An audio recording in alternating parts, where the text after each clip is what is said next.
Hey y'all, Justin Rackley here for MTB.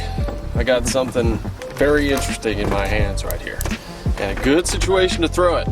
This is an exclusive MTB bait. This is the Booyah Prank. It's a mix between a popper style bait and also a shallow diving or wake bait like you'd see on a squarebill crankbait.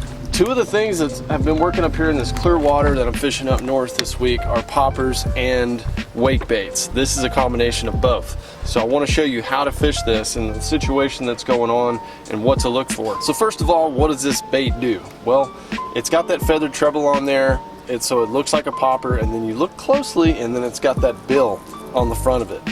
So if you've ever worked a jerk bait, a floating jerk bait for fish that'll dive down and come back up and they'll come up to the top of the water and hit it, that's basically what this is, except it's got a spitting front mouth on it with that feather treble.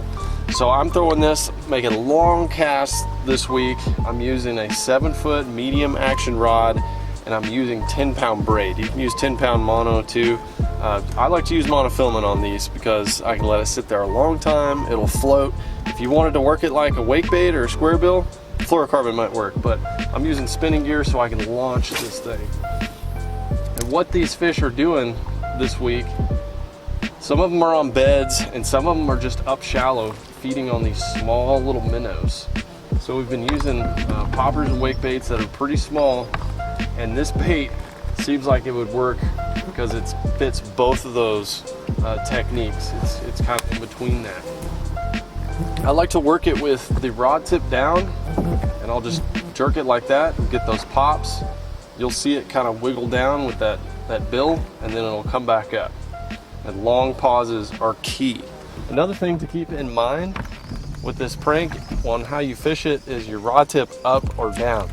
So if I'm wanting to pop this bait more, I'm gonna fish it with the rod tip more up, just to keep that lip from really diving down. If I lower my rod tip, it's gonna, like you typically would with a popper, it's gonna make it nosedive. So I would say to the side and up for popping, if you just want a straight pop, and then if you want to mix it up a little bit, go rod tip down. Got him. That was a territorial hit. He was on a rock. Let's sit there. God, that was crazy. It dove down, and then I saw him start to come up on it, and then he, wow, grabbed it. That's too cool. Ah! Smallies love to jump.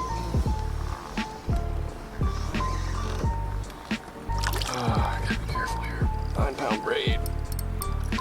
Come in here. Yeah! Just a little guy. There we go. There's that prank. Look at that. Isn't that crazy?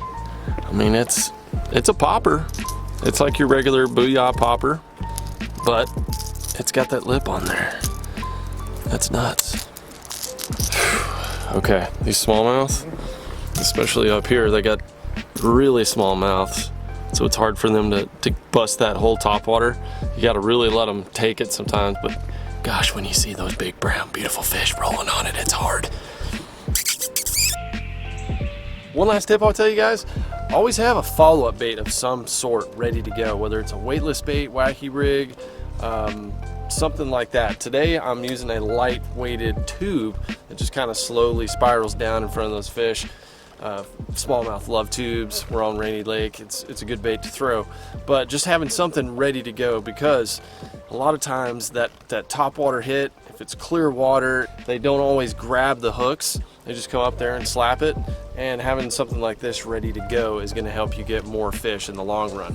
So thanks for checking us out over here at the Mr. Tackle Box channel. I've enjoyed having you with me for these few short minutes. I'll see y'all in the next one. You got a fish.